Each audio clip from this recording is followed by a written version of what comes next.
What's going on, everyone? Today we are being joined by Dr. Boyce Watkins. We are very happy for him to join us on our platform. Dr. Watkins, thank you for joining us and welcome to the program. Absolutely, brother. It's my pleasure to be here, and I love the advice show. I appreciate you guys inviting me on. Thank you. Well, we wanted to, since you are a financial guru within our community, and we need to pick your brain on some things today in the area of finance. So, most people see the title. We have a $1 trillion buying power, but in the black community, we don't benefit from it at all. Why is that? Because black people are very good at giving their money away. We love supporting our masters, former masters. It's a habit, it's a tradition that we've had for hundreds of years. And to put it more simply, people don't understand the power of money. We have not been trained to understand what money really is. Money is actually capital. Capital is something that is supposed to be used to help you make more money. Meaning, for example, if I take my money and I buy a building and some trucks in a factory, I'm not buying it so I can just live in the factory. I'm buying it so I can use the factory to make money, right? Or even if I buy a cow, I buy the cow so I can get the milk and sell the milk. Well, that's what money is. Money's supposed to be a form of capital that helps you make more money over the long term. It's not supposed to be a form of consumption.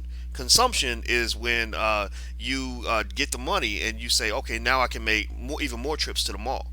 The worst examples I can think of, man, are cases of like athletes who've never been trained on financial literacy, who will literally earn $100 million over, say, a 10, 12 year period, and will just engage in extravagant amounts of spending that just don't make any sense. And what they don't understand is that when you have that kind of capital on that level, like somebody gives you $100 million, you can turn that into a billion in a generation by putting it in the right place. So just reframing how we think about money can be huge in terms of changing the game for us a generation or two from now.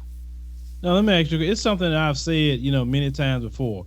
Black people are the most vain people I know because we will spend our last on the most expensive stuff and we can't afford it. Why is it that we as black people have to have the best car, the best clothes, the best hair, the best shoes? But yeah, when you go in a person's house, like say some of these single guys, they got all these nice clothes, but then they're sitting on a soapbox inside of their apartment, but they look good. Why is that we have our priorities so screwed up financially? Because some of us grow up believing deeply in instant gratification and doing things that make you feel good. Like you think about a brother who's got 10 kids and 8 babies mamas. This is clearly not a person who has engaged in long-term thinking or critical thinking. What have they been doing? They've been basically doing what feels good.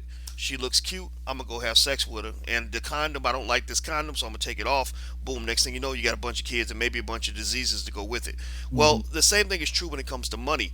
You got some people that think about money as a quick hit. It's like a drug. It's like I got this money now. I can go get this outfit that's gonna make me feel better about myself. I can get this car that's gonna make me feel like I'm somebody. I can go drop this money at the club, which is gonna make me feel like I'm a successful, important person.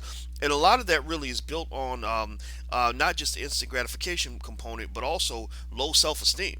Black Mhm. people, we don't love ourselves. We don't love our lives. When your life is miserable and you feel stressed out all the time and you don't feel good about yourself, well, money can kind of be like a temporary way to kind of boost that up a little bit, just like smoking a hit of crack. Think about it. People that get high on drugs, a lot of times they do it to escape their problems. So spending money, having the nicest this and the nicest that, might be a way to kind of cover up and mask the fact that you're not happy with your life, you're not happy with yourself, and then once again, just not even understanding the power of that money goes a long way in causing that to happen. Last piece I'll throw in there too is just hopelessness. Hopelessness. If you feel that your destiny is to be broke, like you say, hey, I ain't never had nothing, I ain't never gonna have nothing. All I got is this job making $12 an hour. That's all I got. What happens is hopelessness causes you to not plan for the future because you're just thinking, I'm trying to get through today, and if I got a little extra surplus, I'm gonna spend money today on something that's gonna make me feel good right now. And so if you think about it, and it's funny because I actually show just mathematically that if you invest $25 a week, which most people can afford, most people waste 25 a week easy. Hmm. You invest $25 a week and you do that over 30 years, you'll have I want to say 150 to $200,000 if you invest that in the stock market, which is enough money for your children to have quite a bit of wealth coming into this world.